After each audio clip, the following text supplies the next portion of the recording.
Samahan niyo kami sa aming last honey harvest bago mag-winter. Isang linggo na lang at mag-uumpisa na naman ang winter dito sa Australia. At ito rin ang pang second honey harvest ng aking mga parents habang sila ay nagbabakasyon dito sa Australia. Itong beehive namin ay flow hive at pwede ka ditong makaharvest straight from the hive papunta sa jar. Ito ay tinatawag na auto flow honey harvesting. Itong system na ito ay invented and manufactured in Australia. Ang pinaka-selling point nitong flow hive ay easy honey harvesting. Gagamit ka lang dito nitong flow key, ito yung susi para ma-open up yung honey cells at mag-flow yung honey pababa dito sa jar. Itong honey ay nanggagaling sa super or honey frames at doon inipon ng mga bees yung kanilang extra honey storage. Itong mga honey ay nanggaling sa iba't ibang nectar ng mga bulaklak. Malalaman natin naging honey na yung mga nectar kapag nakap na yung mga honey cells kagaya nitong pinapakita ko sa inyo. Tinatakpan nila ng wax itong mga honey cells. Kaya chinecheck muna namin na fully capped ito at least 80% bago namin i-harvest yung honey. Pag hinarvest mo ito na mostly nasa nectar stage ay hindi mo ito mai-store ng matagal at magfe-ferment ito, papait yung lasa. Pero pag fully ripe yung honey bago i-harvest, ibig sabihin fully capped na ito ay pwede mo itong ma-store ng matagal at hindi ito masisira. Basta nakalagay ito sa tightly sealed container at hindi ito makokontaminate ng tubig ay hindi masisira yung honey kahit ilang years pa ito na ma-store. Perfect example na lang yung mga pots of honey na na-dig out sa mga tomb ng mga pharaoh sa Egypt. 3,000 years ago na ang nakakalipas. At perfectly edible pa daw yung honey after testing ito. Indefinite ang shelf life ng pure honey dahil sa 3 properties na taglay nito. Number 1, extremely low moisture. Very little lang yung kanyang water content at mostly sugar yung kanyang component. Number 2, high acidity. Kaya hindi nabubuhay ang mga bacteria at microorganisms dito dahil mataas yung kanyang acid. And number 3, natural bees enzymes. Pag nagko-collect ng nectar ang mga bees ay ini-store muna nila ito sa kanilang stomach kaya yung nectar ay nadadagdagan ng bee enzymes na tinatawag na glucose oxidase. Itong enzymes na ito ay naturally antimicrobial at nakakatulong ito sa preservation ng honey. At malalaman mo rin na fully ripe na yung honey kapag ka malapot ito, hindi siya malabnaw. 2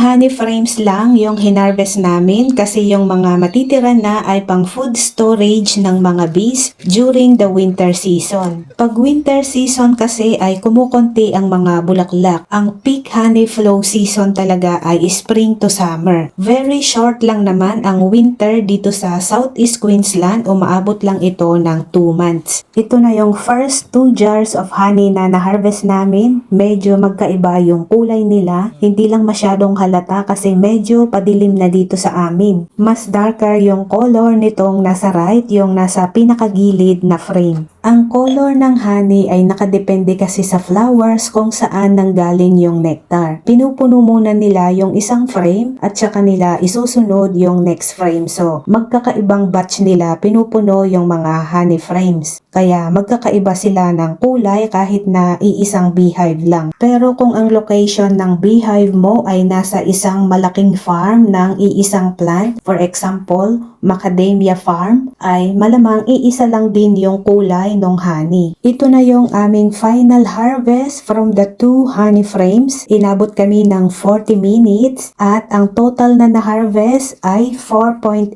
liters of honey.